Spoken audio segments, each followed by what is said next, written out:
Hello everyone! So for today's video guys, matatag sayo guys no kay naatay wedding cake nga kumbatihon karong adlaw. And kani nga cake guys is alas 8 daay ang kasal ani guys no. So shout out sa Deco sa artista nga ni Agi sa akong likod no nakasuot og dinosaur.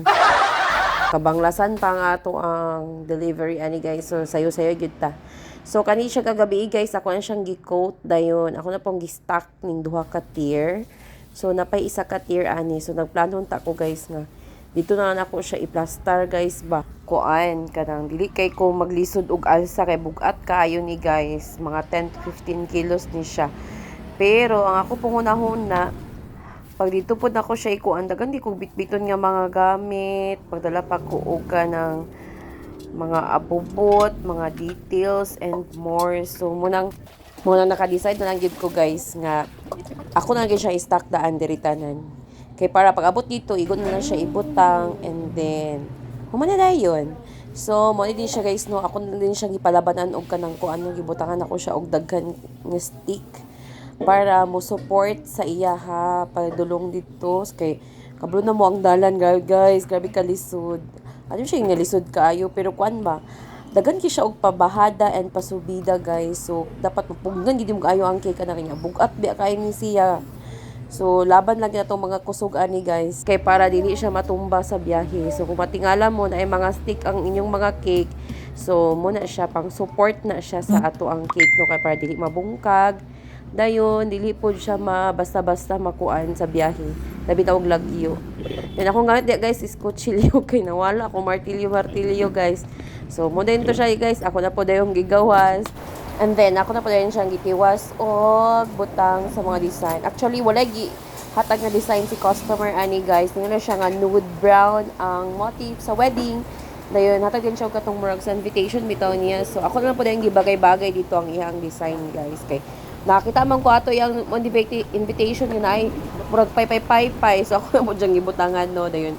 And the rest nga other details nga para mabagay po siya sa ilahang motif or sa ilahang theme sa ilang kasal. Mga gusto di ay magpahimo og kanang kuan ng wedding cake sa ilahang kasal puhon or other cakes sa lan occasion.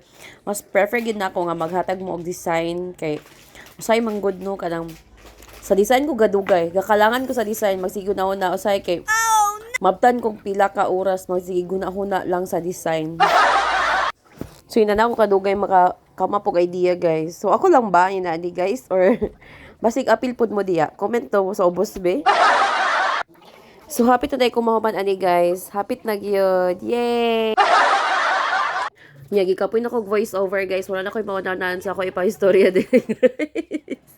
And then, last na to ibutang is ang cake topper, which is ang Mr. and Mrs. And then, na siya, guys, ang result sa ato ang wedding cake nga nahimo. O, diba? Okay naman dahil gihapon. Worth it po ang inyong pagtanaw, guys. Worth it ba? So, katong na gusto ipahimo, guys. Mapahimo mo cake. So, pwede ra gid kay mo mag-send sa ako og designer. Pwede ra pod wala kung wala gyud, diba? So, pag after nato, guys, amo pwedeng i-deliver, guys. So, muni siya ang ato ang dalan nga giagian, guys. Bahada, pasubida, tagas kaayo guys. And then, okay na gid ko diri hangtod abot sa summit guys kay ang dalan is spalto. Pero pag abot ito sa unahan ani guys, my goodness.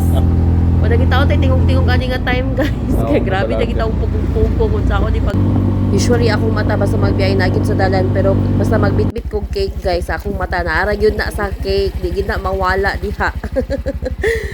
So, sa before gid mi magbiyahe guys, mo gid na permit akong ginaampo sa Ginoo guys nga maabot ang safe sa venue nga safe and sound. Then hantod mo man ang ilang event nga stand pagid ang cake. Dili pagid siya maguba. Munang hangyon ako sa uban kung magpa-deliver tayo na pud niyo free delivery week kay dili gid lalim ay. So finally nahuman na gid mi and ipakaon pa gid mi ni ma'am no. So thank you kaayo ma'am. Nabusog gid mi nakapamahaw kog ikaduha. Uy, na ragkaon ay. Ingo na din tatad magpa-deliver, no? Kay sulit yun kayo ang hago, guys. Promise!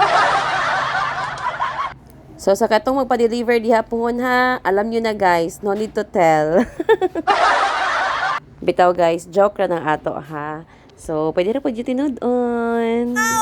Thank you for watching, guys. Kung naabot mo diri, God bless you.